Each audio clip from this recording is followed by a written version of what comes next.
Det är inte helt otänkbart, för nu är Joe Hart ute och det blir mål! Wait, I'm sorry, hold everything. Hi, I'm Rory Johnston, and today we're going to talk about editing. So come with me, my media amigos, as we explore a world full of explosions, breakups, and fat people. And what a better place to start than in Russia.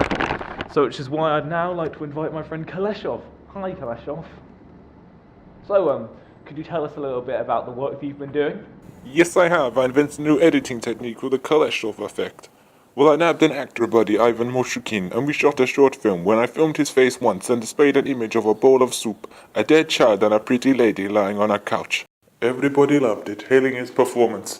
A friend of mine said the audiences were raving about the acting, the heavy pettiness of his mood over the forgotten soup, were touched and moved by the deep sorrow with which he looked on the dead child, and noted the lust with which he observed the woman.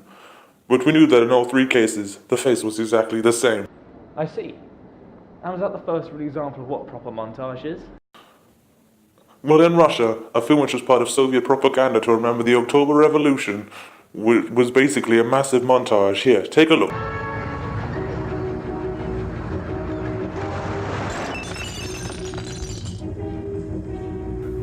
This is also a prime example of withholding and providing information in film, as more people were killed in production of this film than in the actual revolution itself. So we can see this masterpiece was considerably biased towards the Soviets. This technique was used by Hitler and all kinds of people to only share their views as opposed to anybody else's. Well, thanks, Kaleshov. Now, go away. Excuse me, was that Kaleshov? I wanted to get his autograph. Oh, sorry, you just missed him. Wait, do I know you? You look very familiar. Yes, I'm you. Well, how does that work? Well, it's pretty simple, really. But I think this is a pretty good way to begin to tell people about storytelling. Fine.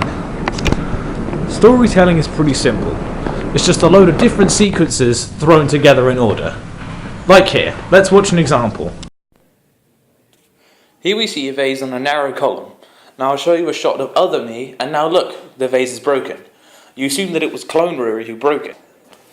Now if I show it to you again, but instead of Clone Rory replace him with a dog, you'll then assume it was him who broke it. Now you see, it is pretty straightforward. Now I'm just going to go inside and do some home. Oh crap, and have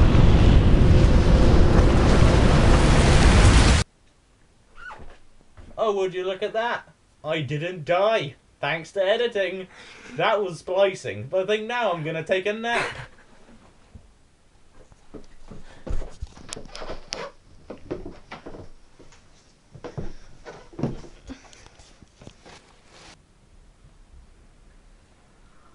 Go to sleep, bruh. Now, moving on to creating time and space in film. Here we see an example of the 180-degree rule. Basically, what it is a way to keep the audience focused and stop them from being confused.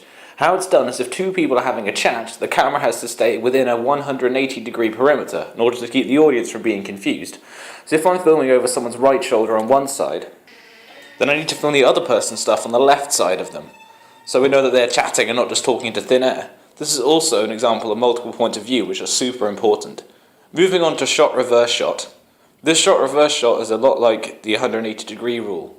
This is where one character is shown looking at another character, often off-screen, and then the other character is shown looking back at the first camera. Since the characters are shown facing in opposite directions, the viewer assumes that they are looking at each other. As we see here, one lady is talking friendly to the other one here. There are also other types of editing, like parallel editing. But if you'll excuse me, I think I've got to run.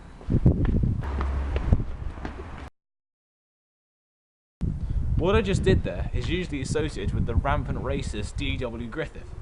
You saw me running away, and then you saw the clone me running in the same direction. So then as an audience, you assumed that he was chasing after me. That was parallel editing. Now, moving on to seamless editing. That was an example right there. What seamless editing does is that everything's mixed together, so it seems that there's no break or cut at all. Ooh, spooky. Now moving on to continuity. I'm doing this wrong, aren't I? A continuity error is when something changes in the middle of filming something. So, for example, I had a black t-shirt on before, and now in the next shot, I'm wearing this amazing neon coat. So, if you want to get rid of continuity errors, which makes your project look weak and unprofessional, make sure that you check your props beforehand and make sure that nobody messes with the set in between shots. Following the action is always good, but it can sometimes be a little dangerous.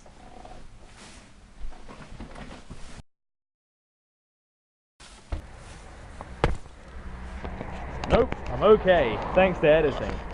Audio can be just as important as the raw footage.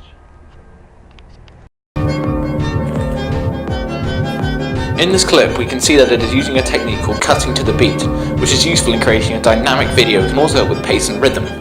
Pace and rhythm is a way to set the tone and mood of your piece to the use of different soundtracks to different speeds, like here in Quantum of Solace. Centrale da 48, segnalo Aston Martin grigia seguita da un'Alfa nera in direzione delle cave, esplosi colpi di arma da fuoco. Now let's say we use the same soundtrack on this clip. Centrale da 48, segnalo Aston Martin grigia seguita da un'Alfa nera in direzione delle cave, esplosi colpi di arma da fuoco. See, it doesn't work, does it?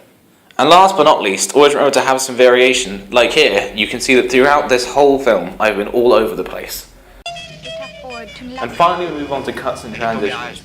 The first cut we're going to discuss is the jump cut. This was considered revolutionary when used in the 1960 film Breathless, directed by John Luck Goodard, but now people try and avoid them because they can be seen as unprofessional and sloppy. As you can see in this clip, the background is changing around where the car is. So this can show how time has changed or how they've travelled to a destination, however it's avoided. Instead, what we prefer to use is a technique known as a cutaway. Basically, you show one piece of footage, and then you throw in another completely different piece of footage, and then you go back to the original piece of footage, but it's changed. And finally, the last cut we're going to talk about is the match cut. This is seen in this clip from 2001: A Space Odyssey, directed by Stanley Kubrick. As you can see here, the bone flies up into the air and then turns into the spaceship.